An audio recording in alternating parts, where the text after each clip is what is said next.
დაცულია თუ არა ქვეყანაში ბიზნესი რამდენად კონკურენტული და თავისუფალია ბიზნეს გარემო ერევა თუ არა სახელმწიფო კერძო სექტორის საქმიანობაში რამდენად ხშირია კორუფციული გარიგებები ამ საკითხებზე კოალიცია თავისუფალი ბიზნესისთვის იმუშავებს კოალიცია რომელიც ფონდ ღია საზოგადოება საქართველოს ინიციატივით და მხარდაჭერით შეიქმნა 4 არასამთავრობო ორგანიზაციას აერთიანებს კოალიციაში გაერთიანებული არასამთავრობო ორგანიზაციები კვლევის შედეგებს ყოველთვიურად შეაჯამებენ დარღვევების და ხარვეზების გამოსწორების მიზნით კი რეკომენდაციებსაც შეიმუშავებენ.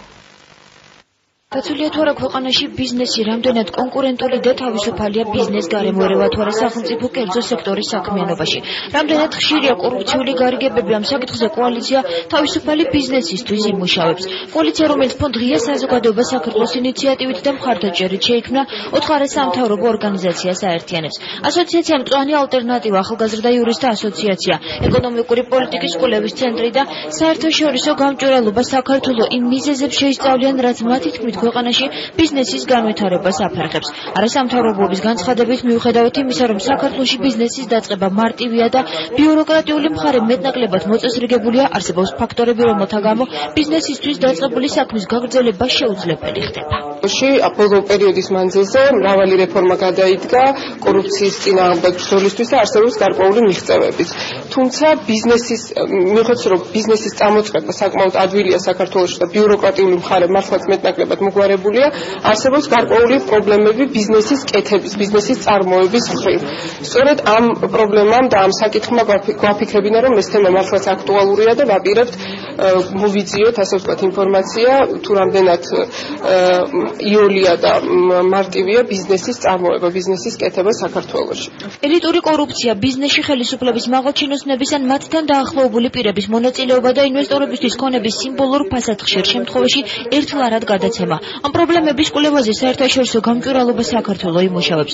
ორგანიზაციის ხელმძღვანელის განცხადებით ხშირია შემთხვევები, როცა მაღალჩინოსნები თანამდებობას ბოროტად იყენებენ და ბიზნეს ეპატრონებიან. მათთვის წინააღმდეგობის გაწევა კი ბიზნესის მფლობელისთვის შეუძლებელი ხდება. მე მგონი საქართველოში ყველა თან ხდება იმაზე, რომ და ქვედაფენებში კორუფცია არ გვაქვს და ძალიან დიდი მიღწევები არის ამ მიმართულებით, თუმცა ჩვენ ხშირად ვხედავთ, რომ მაღალი თანამდებობის პირების მიერ ძალაუფლების ბოროტად გამოყენება ხდება ხოლმე, ეს იმიტომ ხდება, რომ დაბალანსებული სისტემა არ არსებობს ქვეყანაში, ეს იმიტომ ხდება, რომ აღმასრულებელი ხელისუფლება არის ძლიერი და პარლამენტი, სასამართლო, იგივე საგამოძიებო ჟურნალისტიკა არის სუსტი და აქედან გამომდინარე უფრო მეტი საშუალება ეძლევათ ზოგიერთ სახელმწიფო მოხელეს, რომ ძალაუფლება ბოროტად გამოიყენოს.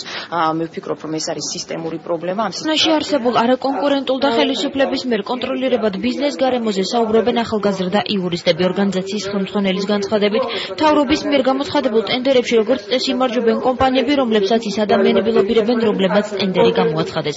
თამარ ჯუგოშვილის განცხადებით, ხშირ შემთხვევაში ხელისუფლების წარმომადგენლები თავად ქმნიან კომპანიებს ან ფონდებს, რომლებიც საბიუჯეტო სახსრებს განკარგავენ.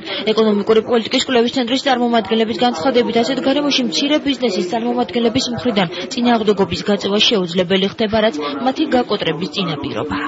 თანამდებობის პირების მონაწილეობა ბიზნესში, თანამდებობის პირების ან საჯარო მოხელების ბიზნეს ინტერესები და ასევე ძალიან მნიშვნელოვანი კომპონენტი არის, ეს არის მედია კომპანიების არსებული ბიზნეს ინტერესები, ასევე ჩვენ ვიცით, რომ გარკვეული დროის პარლამენტმა მიიღო კანონი მედია მფლობელების გამჭვირვალობის შესახებ, მაგრამ ეს არ აღმოჩნდა საკმარისი იმისთვის, რომ საზოგადოებამ სრულად მიიღოს ინფორმაცია, რეალურად რა თანხებით ფინანსდება სხვადასხვა მედია საშუალებები, ამიტომ ჩვენ ამ კუთხითაც განვახორციელებთ მონიტორინგს. სახელმწიფო თავად გამოდის ბიზნესმენის როლში და მოგეხსენებათ, როდესაც სახელმწიფო გამოდის ბიზნესმენის როლში, თავად ზოგადად დანარჩენი ბიზნესისთვის მასთან კონკურენცია საკმაოდ ძნელდება ხოლმე. მიგვაჩნია, რომ რაც უფრო მეტი ფული იხარჯება უშუალოდ სახელმწიფოს მიერ, მით უფრო მეტია ზოგადად კორუფციული საფრთხეების, ანუ წარმოშობის ალბათობა და ამ მიმართულებით ამ საფრთხეებს ისიც ზრდის, რომ მთავრობის მიერ იქნება ფონდები და კაპიტალური ხარჯების ხარჯვა ხდება ამ ფონდების მიერ. არასამთავრობო ორგანიზაციები კოალიციის ფარგლებში ტყით და წიაღისეული სარგებლობის ფაქტებსაც შეისწავლიან. ბუნებრივი რესურსებით სარგებლობის უფლებას მათი განცხადებით ოფშორულ ზონებში დარეგისტრირებული კომპანიები იღებენ, რომელთა მფლობელის დადგენა შეუძლებელია. ბუნებრივ რესურსებთან დაკავშირებული საწარმოების პრივატიზების პროცესები, ბუნებრივი რესურსების ლიცენზიების გაცემისა და გარემოსდაცვითი ნებართვების გაცემის პროცესები, როგორც გამოიკვეთა, ეს სფერო არის ძალიან ასე ვთქვათ დიდი ინტერესის საგანი იმ ადამიანების მხრიდან, რომელიც ან ეხლა მუშაობენ სამთავრობო სტრუქტურებში, ან უახლოეს წარსულში მუშაობენ.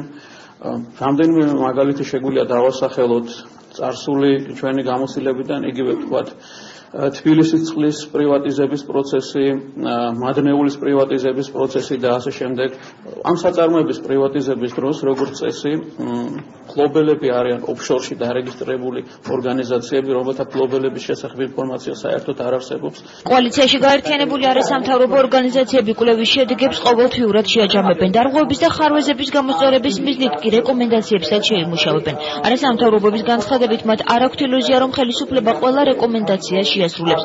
კოალიციის წევრების განცხადებით, ქვეყანაში არსებული ბიზნეს გარემოს შესახებ ინფორმაციას ისინი საერთაშორისო საზოგადოებასაც მიაწვდით.